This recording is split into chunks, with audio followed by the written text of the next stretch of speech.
5 untuk tugas KBU ini kami mengangkat untuk kasus Abu Tur, di mana ada pelajaran dari kegagalan ekosistem kewirausahaan. Kalau kita melihat profilnya Abu Tur, pendirinya itu adalah Bapak Hamzah Mamba dan istrinya Nursaya Mansur. Bisnis utamanya yaitu Biro Perjalanan Haji dan Umroh dengan jaringan kantor cabang yang sangat luas, dan target pasarnya itu calon jemaah umroh dan haji dengan paket murah dan terjangkau. Kerugian massal yang sangat viral ya, cukup menggemparkan dalam hal ini di tahun 2018 itu kurang lebih hampir 1,4 triliun, di mana Abu Tur gagal memberangkatkan lebih dari 96.000 calon jemaah umroh, menciptakan skandal keuangan terbesar dalam industri perjalanan religius Indonesia.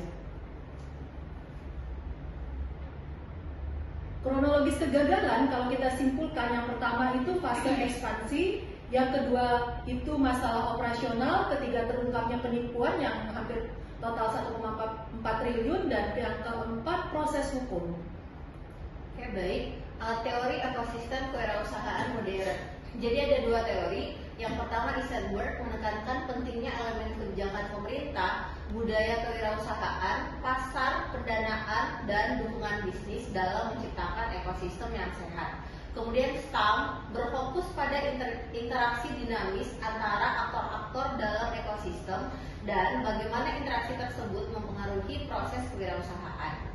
Nah, adapun kegagalan institusi dan kebijakan. Yang pertama, karena pengawasan lemah. Kementerian Agama dan otoritas lokal gagal melakukan pengawasan yang memadai terhadap operasional Biro Perjalanan.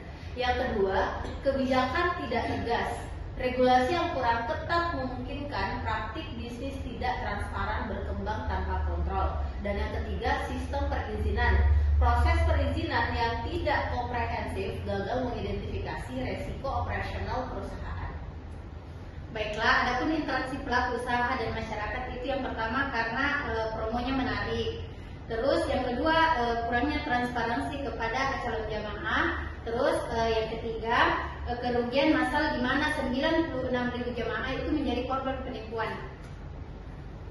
Selanjutnya ada masalah infrastruktur dan sumber daya. Di sini ada 4. Yang pertama infrastruktur yang luas. Yang kedua, manajemennya yang buruk. Yang ketiga, penggunaannya tidak efisien. Yang keempat, kegagalan operasional. Selanjutnya itu ada dampak sistemik kegagalannya. Yang pertama itu kepercayaan publik itu pasti menurun drastis. Yang kedua, industri umrah itu reputasinya tercemar. Yang ketiga, ekonomi regionalnya itu kerugian ekonominya itu signifikan. Terus ada masyarakat luas, di mana 96.000 keluarga itu terdampak langsung. Selanjutnya ada pelajaran untuk ekosistem kewirausahaan. Yang pertama, peran pemerintah, pengawasan ketat dan regulasi yang komprehensif mutlak diperlukan untuk melindungi konsumen. Terus ada kolaborasi stakeholder, di mana kerjasama antara pemerintah, pelaku usaha, dan masyarakat dalam membangun ekosistem yang sehat. Yang terakhir itu ada transparansi bisnis. Perusahaan yang etis, transparan, dan berkelanjutan harus menjadi prioritas utama. Nah, kegagalan Abu Tur menunjukkan bahwa ekosistem perusahaan yang tidak sehat dapat berdampak negatif tidak hanya pada pelaku usaha, tetapi juga pada masyarakat luas. Terima kasih. Sekian dari pemaparan kelompok kami, yaitu kelompok 5. Assalamualaikum warahmatullahi wabarakatuh. Waalaikumsalam.